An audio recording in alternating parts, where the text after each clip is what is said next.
નમસ્કાર, ગ્રાઉન્ડ રિપોર્ટમાં આપનું સ્વાગત છે। હું છું આપની સાથે સંધ્યા। સામાન્ય રીતે વરસાદી સિઝનમાં કુદરતના હેત માટે તરસતો જિલ્લો બનાસકાંઠા આ વખતે જળબંબાકાર અહીં થયો છે અને ત્યાં જ હજુ પોરબંદરમાં પાણી ઓસર્યા નથી અને એવામાં જ દક્ષિણ ગુજરાતમાં મેઘરાજાએ તેનો પાવર બતાવવાનું શરૂ કર્યું છે। ત્યારે જાણીએ કે હવામાન વિભાગે ક્યાં કરી 8 ઇંચ વરસાદ પડવાની આગાહી।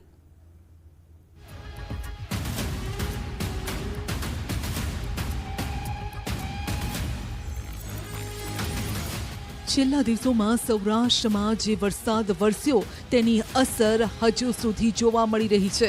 જોઈ લો આ દ્રશ્યો। વરસાદ ગયા પરંતુ પાણી મેઘરાજા મુકતા ગયા છે। આ દ્રશ્યો છે પોરબંદરના। ઘેડ પંથકમાં આવ્યા ઘોડાપુર। કડચ ગામના આકાશી દ્રશ્યો। જ્યાં નજર કરો ત્યાં સુધી પાણી જ પાણી।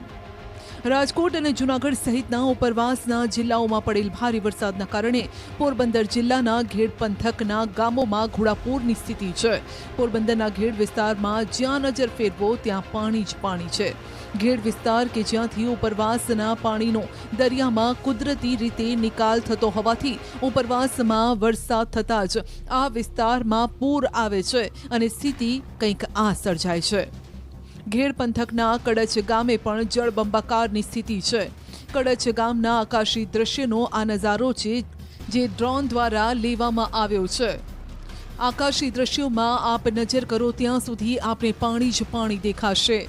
ઘેડ વિસ્તારના સ્થાનિકો પણ આ પરિસ્થિતિથી જાણે કે હવે ટેવાઈ ગયા છે, કારણ કે પોરબંદર જિલ્લામાં વરસાદ હોય કે ન હોય, રાજકોટ અને જૂનાગઢ સહિતના આસપાસના જિલ્લામાં જો વરસાદ હોય તો ભાદર, ઓજત અને મધુવંતી સહિતની નદીઓ પાણીથી ઉભરાઈ જાય છે। જળબંબાકારની સ્થિતિ સર્જાય છે અને ત્યારબાદ થાય છે આવા દ્રશ્યોનું સર્જન, જ્યાં ઘેડ એક ટાપુ સમાન બની જાય છે। ઘેડ વિસ્તારનું કડચ ગામ બેટમાં ફેરવાઈ ગયું છે। ગામની અંદરના દ્રશ્યો પણ કંઈક આવા જ છે। ક્યાંક ઘરોમાં પાણી છે, પાણીમાં ઘર ડૂબેલા છે કે ઘરમાં પાણી તે સમજાતું નથી। ખેતરો પણ તળાવ બની ગયા છે। આ દ્રશ્યો જોઈને અંદાજો લગાવવો મુશ્કેલ છે કે અહીં ખેતર છે કે પછી રસ્તો। પોરબંદરના ઘેડમાં પહેલી વખત આવું નથી બન્યું। દર વર્ષે આ જ પરિસ્થિતિ સર્જાય છે। આ વિસ્તાર પાણીમાં સમાઈ જાય છે અને જાણે કે અલાયદો ટાપુ બની જાય છે। પોરબંદરમાં જળ સામ્રાજ્યના દ્રશ્યો ડ્રોનથી લેવામાં આવ્યા છે। જેણે પણ મેઘ કહેરના આ આકાશી દ્રશ્યો જોયા એ વિચારમાં પડી ગયું કે આ ઘરોમાં રહેતા લોકોના શું હાલ થયા હશે। એક તરફ ઘોઘવતો દરિયો છે ને બીજી તરફ દરિયાને મળવા નદીઓ આતુર। પોરબંદરના પાતા ગામે મધુવંતી નદીમાં ઘોડાપૂર આવ્યા, જેના દ્રશ્યો છે। મધુવંતી નદીના ધસમસતા પાણીનો પ્રચંડ પ્રવાહ આપ જોઈ શકો છો। અહીંના ખેતરો પણ જાણે નદીઓ બની ગયા છે અને દરિયામાં સમાવવા આતુર છે। દરિયા કિનારે આવેલ શિવલિંગને પણ મધુવંતી નદી જળાભિષેક કરવા માટે દોડતી દેખાય છે। મધુવંતી નદી દરિયાને મળવા માટે આતુર હોય તેવા દ્રશ્યો સર્જાયા છે। આ આહલાદક દ્રશ્યો જોઈ અને લોકોના મન પણ પ્રફુલ્લિત થઈ ગયા। પાતા ગામે દરિયા સાથે મધુવંતી નદીના મિલનના દ્રશ્યો છે। પોરબંદરની મધુવંતી નદીમાં નવા નીર આવતા પાણીનો પ્રચંડ પ્રવાહ વહી રહ્યો છે। પાણી તો નાના પુલને લગોલગ જઈ રહ્યા છે। જો થોડા જ વરસાદમાં આ હાલ હોય તો સમજી શકો કે વધુ વરસાદ પડે તો શું થાય। પુલ જ બેસી જાય તે પ્રકારની સ્થિતિ છે। હાલ તો પુલ પરથી લોકો અવરજવર કરી રહ્યા છે, પરંતુ જો નદીમાં પાણીનો પ્રવાહ વધે તો લોકોની અવરજવર પર પણ અસર પડે અને કેટલાય ગામોનો સંપર્ક પણ તૂટી જાય।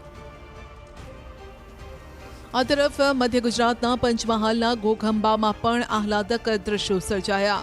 ગ્રામ્ય વિસ્તારોમાં લીલોતરી છવાઈ છે। ખેતરો વોકળા બની ગયા છે અને પાણીનો પ્રવાહ ધસમસતો વહી રહ્યો છે, કારણ કે વધુ વરસાદ થતાં ખેતરોમાં પાણીનો ભરાવો પણ થઈ જાય છે। દક્ષિણ ગુજરાતમાં સુરતમાં પણ આજે વરસાદનું જોર યથાવત રહ્યું। સુરત સહિત દક્ષિણ ગુજરાતમાં હળવાથી મધ્યમ વરસાદની આગાહી છે। વહેલી સવારથી જ સુરતના અલગ અલગ વિસ્તારમાં વરસાદી ઝાપટા જોવા મળ્યા। ક્યાંક ધીમી ધારે, ક્યાંક ધોધમાર વરસાદ વરસી રહ્યો છે।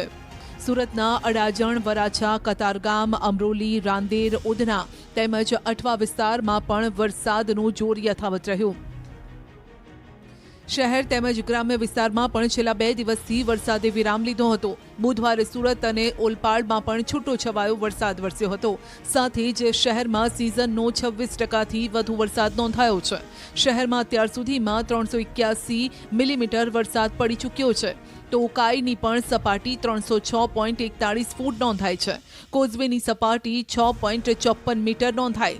વરસાદના વિરામ બાદ પણ તાપી નદીના પાણીના જળસ્તરમાં ઘટાડો થયો છે. સુરતમાં થોડા વિરામ બાદ ફરીથી મેઘરાજાનું જોર વધી રહ્યું છે. સુરતના ઓલપાડમાં સવારથી વાદળછાયા વાતાવરણ વચ્ચે વરસાદ ખાબક્યો. આ તરફ પલસાણા સહિત ચલથાણ, કરણ, કડોદરા સહિતના વિસ્તારમાં મોડી રાત્રે વરસાદ વરસ્યો. 2 દિવસથી ધોધમાર વરસાદ બાદ મેઘરાજાએ વિરામ લીધો હતો, પરંતુ વરસાદ પડતા ફરીથી વાતાવરણમાં ઠંડક પ્રસરી. ભરૂચની વાત કરીએ તો હાંસોટ, અંકલેશ્વરના ગ્રામ્ય વિસ્તારોમાં પણ વરસાદ છે. હાંસોટ પંથકમાં પાછલા 24 કલાકમાં 2 ઇંચથી વધુ વરસાદ વરસ્યો અને સવારથી જ વાદળછાયું વાતાવરણ છે અને ધીમી ધીમી ધારે મંદ મેઘરાજા વરસી રહ્યા છે. જો કે આ વરસાદનું જોર હજુ પણ યથાવત રહેશે. વરસાદને લઈને હવામાન વિભાગે આગાહી કરી છે કે આગામી 5 દિવસ સામાન્ય વરસાદી માહોલ રહેશે, પરંતુ આજે જે 4 જિલ્લા છે તેઓએ ખાસ સાચવવું પડશે. સૌરાષ્ટ્ર, દક્ષિણ ગુજરાતમાં પણ ભારે વરસાદની આગાહી છે. બનાસકાંઠા, નર્મદા, સુરત, તાપીમાં રેડ એલર્ટ. 4 જિલ્લામાં પડશે 8 ઇંચથી વધુ વરસાદ. હવામાન વિભાગની આગાહી અનુસાર મેપમાં આપને જ્યાં પણ લાલ કલર જોવા મળી રહ્યો છે તે જિલ્લા પર વરસાદી ખતરો છે. આ વિસ્તારોમાં જળબંબાકારની સ્થિતિ સર્જાઈ શકે છે. તો અમરેલી, ભાવનગર, બોટાદ, સુરેન્દ્રનગર, પાટણ, મહેસાણા, સાબરકાંઠા, પંચમહાલ, વડોદરા, છોટાઉદેપુર, ભરૂચ, નવસારી, વલસાડ, દમણ, દાદરાનગર હવેલીમાં ઓરેન્જ એલર્ટ અપાયું છે. જેનો મતલબ એ છે કે 13 જિલ્લામાં 4 ઇંચ જેટલો વરસાદ ખાબકી શકે છે અને આ વિસ્તારો પર પાણીની ઘાત આવી શકે છે. તો કચ્છ, મોરબી, રાજકોટ, અમદાવાદ, ગાંધીનગર, આણંદ, અરવલ્લી, ખેડા, મહીસાગર, દાહોદ અને ડાંગ જિલ્લામાં યલો એલર્ટ આપ્યું છે. હવામાન વિભાગનું કહેવું છે કે આ તમામ જિલ્લામાં 2.5 ઇંચ વરસાદનું અનુમાન છે. જો કે આ સાથે જ હવામાન વિભાગે માછીમારોને ચેતવ્યા છે. આગામી 5 દિવસ દરિયો ન ખેડવા માટે માછીમારોને ખાસ સૂચન કરાયું છે, કારણ કે આ દરમિયાન પવનની ગતિ પણ 45 કિલોમીટર પ્રતિ કલાકથી વધુ રહેવાનું અનુમાન છે. तो डे 1 से लेकर डे 2 तक थंडरस्टॉर्म की वार्निंग है वो, और गुजरात के सारे डिस्ट्रिक्ट, गुजरात स्टेट के सारे डिस्ट्रिक्ट कवर है जहां पर डे 1 से लेकर डे 2 तक थंडरस्टॉर्म की वार्निंग है. और फिशरमैन वार्निंग की बात करेंगे तो आने वाले 5 दिनों के लिए फिशरमैन की वार्निंग है. और जो विंड की स्पीड होगी डे 1 और डे 2 में वो 35 से 45 kmph और साथ में जो गस्टी विंड होगी वो 55 kmph.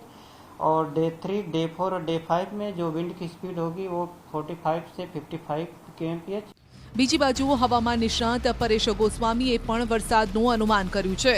તેમના મતે 8 જુલાઈ સુધી વરાપવાળા દિવસો રહેવાના છે અને 9 જુલાઈથી ફરી વરસાદનો એક રાઉન્ડ શરૂ થશે, જે ફરી રાજ્યના અનેક જિલ્લાઓને જળબંબાકાર કરી દેશે.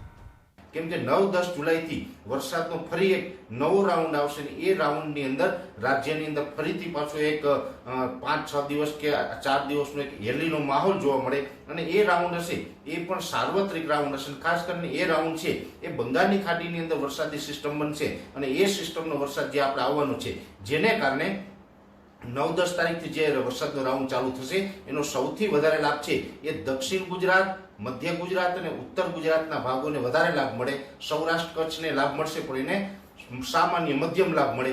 કે એક સાથે 4 આ સિસ્ટમ 1, 2, 3 અને 4 આ 4 એવી સિસ્ટમ છે અને ચારે કોર અત્યારે આમ જાણે કે ગુજરાતને આગળ પાછળ મંડરાઈ રહી હોય તે પ્રકારનું દેખાઈ રહ્યું છે ને જેના કારણે જ ગુજરાતમાં વરસાદ થશે. એટલે જેનો મતલબ એ છે કે ગુજરાતમાં મેઘરાજા વિરામ નહીં લે, પરંતુ એ સતત વરસતા રહેશે. અને ખાસ કરીને કયા વિસ્તારોને અસર થશે તો ખાસ કરીને ઉત્તર ગુજરાતને પણ અસર થઈ શકે છે અને જે દક્ષિણ સૌરાષ્ટ્રનો એરિયા છે એટલે કે કોસ્ટલ એરિયા છે તેને પણ વધારે અસર થઈ શકે છે, કારણ કે અરબી સમુદ્રમાં પણ એક એ પ્રકારની સિસ્ટમ છે જે વરસાદને ખેંચીને લાવશે. કોસ્ટલ એરિયામાં આપણે હમણાં પણ જોયું હતું કે જૂનાગઢ, પોરબંદર, અમરેલીમાં પણ ધોધમાર વરસાદ આપણે વરસ્યો અને એ પ્રકારના દ્રશ્યો પણ આપણે જોયા છે અને એવા જ દ્રશ્યો ફરી પણ જોવા મળશે તે પ્રકારની શક્યતાઓ છે અને જેનું કારણ છે આ 1, 2, 3 અને 4 સિસ્ટમ. કુલ મળીને નવો રાઉન્ડ આવશે, તેમાં સૌરાષ્ટ્ર અને કચ્છમાં તો સામાન્ય વરસાદ રહેશે. દક્ષિણ ગુજરાત, મધ્ય ગુજરાત અને ઉત્તર ગુજરાતમાં સારા વરસાદની આશા છે. એટલે કે જ્યાં કદાચ વરસાદની ઘટ રહી ગઈ હશે એ જિલ્લાઓમાં પણ આ ઘટ પૂરી થઈ જશે.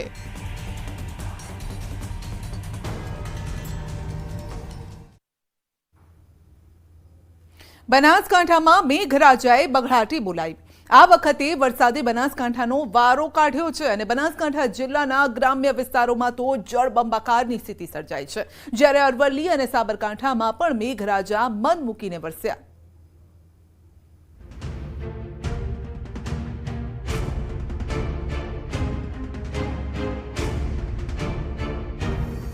સૌરાષ્ટ્ર બાદ હવે ઉત્તર ગુજરાતનો વારો. બનાસકાંઠામાં બારે મેઘ ખાંગા. સાબરકાંઠામાં મેઘરાજાનો સપાટો.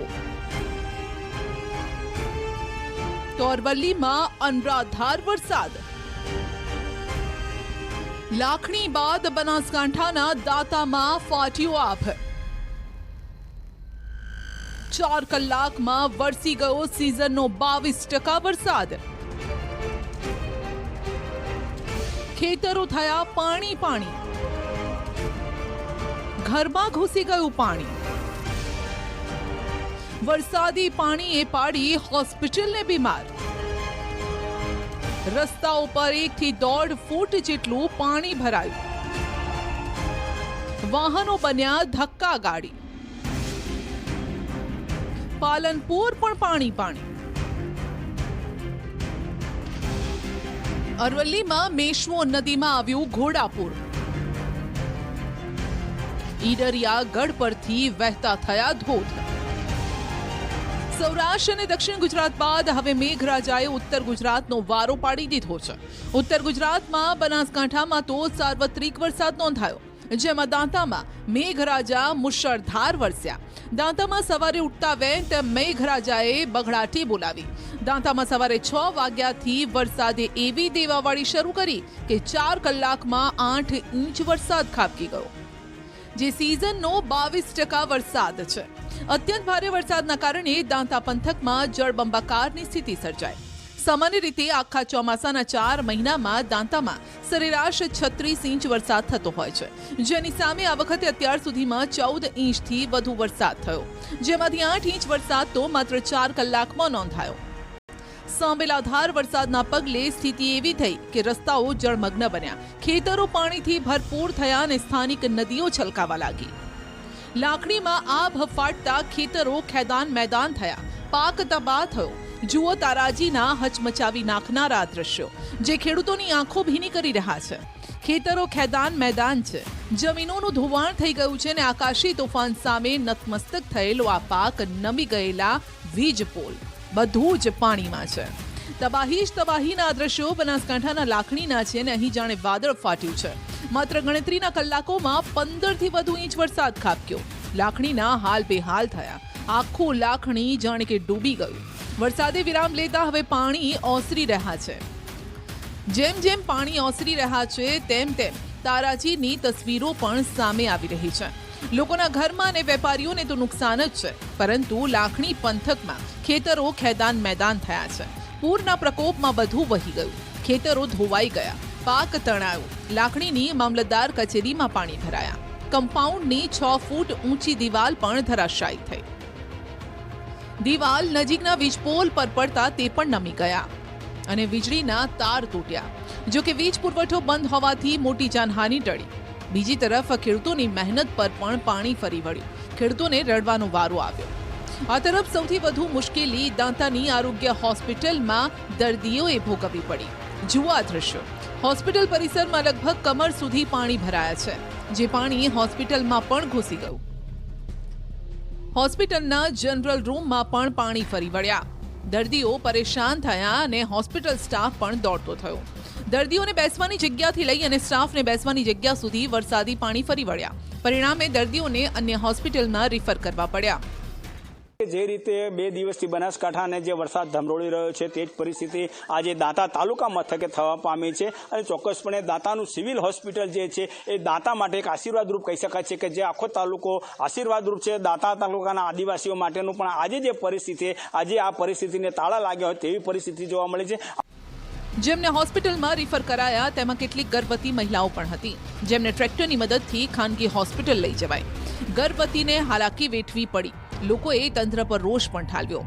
આરોપ છે કે દાંતા સિવિલ હોસ્પિટલ ખાડા વિસ્તારમાં આવેલી હોવાથી વરસાદી પાણી હોસ્પિટલમાં ઘૂસી જાય છે.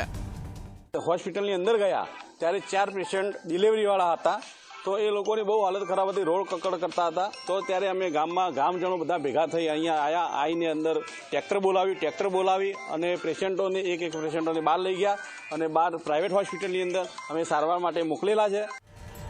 સ્થાનિકોનું કહેવું છે કે દર વખતે ઓપીડી માટે આવતા દર્દીઓ અને હોસ્પિટલનો સ્ટાફ આ જ રીતે તકલીફ વેઠે છે. અનેક રજૂઆત છતાં આનો નિકાલ નથી આવ્યો, ના તો કોઈ વ્યવસ્થા કરાઈ છે. કે ભાઈ હાલ તબક્કે અહીંયા ડોક્ટરો જે દર્દીઓ સાજા થવા આવે છે પણ એની જગ્યાએ પાણી ભરાય છે, મચ્છરનો ઉપદ્રવ થશે, ગંદકી થશે, તો તેનો જવાબદાર કોણ રહેશે? પાણી તો અમારે હર સાલ આની તકલીફ છે જ, પણ તંત્ર પણ કોઈ જોન હાલતું સરકારી કર્મચારી પણ કોઈ અહીંયા આગળ દેખવા આવ્યા નથી. તો એમને ખરેખર અહીંયા આગળ આવીને આનો તાત્કાલિક ધોરણે એનો કોઈ ઉકેલ લાવવો જોઈએ, આનો નિર્ણય લાવવો જોઈએ અને તાત્કાલિક ધોરણે આ 15-20 દિવસની અંદર આ સિવિલ પાછી ઊભી થઈ અને ચાલુ થઈ જવી જોઈએ. પાલનપુર પણ 2 ઇંચ વરસાદમાં પાણી થઈ ગયું. 2 ઇંચ વરસાદમાં અનેક વિસ્તારોમાં પાણી ભરાયા. પાલનપુર સિવિલ હોસ્પિટલ પરિસરમાં ઘૂંટણસમા પાણી ભરાતા દર્દીઓ પરેશાન થયા. પાણીનો યોગ્ય નિકાલ ન થતા દર્દીઓને ગંદા પાણીમાંથી પસાર થવાનો વારો આવ્યો. બીજી તરફ પાણીનો ભરાવો થતા હવે ગંદકી અને મચ્છરના ઉપદ્રવની પણ શક્યતા વધી છે. એટલે જ હોસ્પિટલમાં સારવાર લેવા આવતા લોકો મચ્છરના કારણે બીમાર ન પડે તે માટે હોસ્પિટલ પરિસરમાંથી પાણીના નિકાલ અને સાફ સફાઈની માંગણી ઉઠી છે. આ ઉપરાંત કડી, જોટાણા તેમજ સાબરકાંઠા સહિતના વિસ્તારોમાં પણ ગઈકાલે ધોધમાર વરસાદ થયો. કડીમાં 24 કલાકમાં 5.25 ઇંચ વરસાદ. સમજી શકો છો કે 5.25 ઇંચ વરસાદ હોય તો શું સ્થિતિ હોય. જે સ્થિતિ છે તે આપની સામે છે. સોસાયટીમાં અને રહેણાંક મકાનોમાં પાણી ઘૂસી ગયા અને ઘર વખરી પલળી ગઈ.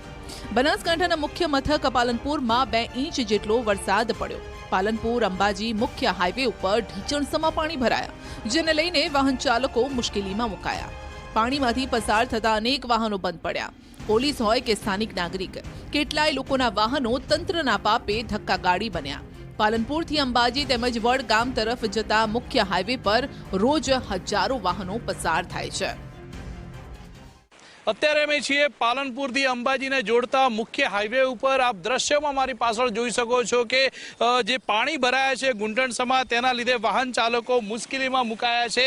સામાન્ય વરસાદ કહી શકાય, માત્ર 2 ઇંચ જેટલો વરસાદ વરસ્યો છે. આ 2 ઇંચ જેટલા વરસાદની અંદર પણ પાણી ભરાઈ જવાના લીધે જે વાહન ચાલકો છે તે મુશ્કેલીમાં મુકાયા છે. પાલનપુરથી અંબાજીને જોડતો આ મુખ્ય હાઈવે છે. દર વખતે હાઈવે ઉપર સામાન્ય વરસાદમાં પાણી ભરાઈ જતા હોય છે અને પાણી ભરાઈ જવાના લીધે અનેક વાહન ચાલકો મુશ્કેલીમાં મુકાતા હોય છે. દ્રશ્યોમાં આપ જોઈ શકો છો કે જે બાઇક ચાલકો આવી રહ્યા છે તે પણ મહા મુશ્કેલે આ જે પાણી ભરાયેલા છે તેમાંથી અત્યારે નીકળી રહ્યા છે. અને આમ આ જે અંબાજીને જોડતા હાઈવે પર દર વખતે પાણી ભરાઈ જવાના લીધે મુશ્કેલીનો સામનો કરવો પડતો હોય છે અને અનેકવાર આ હાઈવે ઉપર વધુ વરસાદ થાય તો ટ્રાફિક જામના દ્રશ્યો પણ સર્જાતા હોય છે. આરોપ છે કે દર વખતે હાઈવે પર આ જ પરિસ્થિતિ સર્જાય છે અને છતાં આ સમસ્યાનો તંત્ર પાસે ન તો ઉકેલ છે ન તો બીજો કોઈ રસ્તો, જેના કારણે વાહન ચાલકો પણ રોષે ભરાય છે. અહીંયા અમે અંબાજી જવા નીકળ્યા ત્યારે બહુ જ પાણી હતું, ગાડી ડૂબી જાય એવી કન્ડિશન હતી. પછી અમે અંદર ગાડી નાખી નહીં, બીક લાગી અને તો અહીંયા ગાડી ફસાઈ ગઈ હતી. તાણીને અહીંયા મૂકી છે હોટલમાં. તે બહુ ખૂબ પાણી હતું. એમ તંત્ર દ્વારા કશું કંઈ કરવામાં આવતું નથી. ખરાબ સ્થિતિ છે. અમે અત્યારે સિટીમાંથી આવ્યા તો બધા જ રસ્તા તૂટી ગયેલા છે. ક્યાંય કોઈ બાજુ એવું નથી કે જ્યાં જગ્યા વ્યવસ્થિત હોય. આના માટે સાથે મળી અને સરકારશ્રી કે નગરપાલિકા જેમના અંડરમાં આવતું હોય તેમને બિફોર પ્લાનિંગ કરી અને આ રસ્તા સમારકામ કે રિપેરિંગ યોગ્ય માણસોને આપવું જોઈએ. પાલનપુરના ગઠામણ પાટિયા રોડ પર પાણી ભરાયા. 3 થી 4 ફૂટ જેટલા પાણી ભરાતા વાહન ચાલકો મુશ્કેલીમાં મુકાયા. નગરપાલિકાની પ્રી મોન્સૂન કામગીરી માત્ર કાગળ પર હોય તેવા દ્રશ્યો સર્જાયા. ગઠામણ પાટિયાથી 10 થી વધુ ગામોને જોડતા માર્ગ ઉપર પાણી ભરાતા વિદ્યાર્થીઓના વાહનો અને રાહદારીઓ અટવાયા. ગઠામણ પાટિયા પાલનપુર અમદાવાદને જોડતો હાઈવે માર્ગ છે. પાણી ભરાતા હાઈવે ઉપરથી પસાર થતા વાહનો તેમજ ગામડાઓમાંથી આવતા વાહનોને લઈને ટ્રાફિક જામ થયો. ઉત્તર ગુજરાતમાં મેઘરાજાએ તોફાની સ્વરૂપ બતાવતા ચારે બાજુ જળબંબાકારની સ્થિતિ છે. ત્યારે સાબરકાંઠા જિલ્લામાં પણ વરસાદે સપાટો બોલાવ્યો. હિંમતનગરમાં મોતીપુરાથી લઈ સહકારી જીન સુધી વરસાદી પાણી ફરી વળ્યા. નેશનલ હાઈવેનું નવીનીકરણ થઈ રહ્યું છે. 6 લેન રોડ બની રહ્યો છે. તેના કારણે વાહન ચાલકો ભારે હાલાકીનો સામનો કરી રહ્યા છે. ટ્રાફિક જામની સમસ્યા સર્જાઈ રહી છે. હાઈવે પર ખાડા પડી જવાથી વાહનોને પણ નુકસાન છે. પુલ નીચે વરસાદી પાણી ભરાતા અવરજવરમાં પણ સમસ્યા સર્જાઈ છે, જેના પગલે સ્થાનિકોમાં રોષ છે. લોકોની માંગ છે કે યોગ્ય વ્યવસ્થા કરી પાણીનો નિકાલ કરવામાં આવે, જેથી વાહન ચાલકોની મુશ્કેલી ઓછી થાય. ધોધના આ અદ્ભુત દ્રશ્યો છે ઈડરિયાગઢના. ઈડરમાં 5 કલાકમાં 4 ઇંચ વરસાદ પડતા ધોધ જીવંત થયા. ઠેર ઠેર ધોધ અને ઝરણા જીવંત થયા. ઈડરિયાગઢમાં વરસાદ વરસતા આહલાદક દ્રશ્યો સર્જાયા. ડુંગર પરથી વહેતા ઝરણા અને ધોધના દ્રશ્યો મન મોહી લે તેવા છે. પ્રકૃતિનો આનંદ માણવા મોટી સંખ્યામાં લોકો અહીં પહોંચી રહ્યા છે. તો ધસમસતા પાણીના પ્રવાહના દ્રશ્યો છે હિંમતનગર તાલુકાના પેઢમાલા ગામના. અહીંના ડુંગર પર ધોધમાર વરસાદ વરસતા ડુંગર પરથી જાણે નદી વહેતી હોય તે રીતે પાણી ગામમાં ઉતર્યા.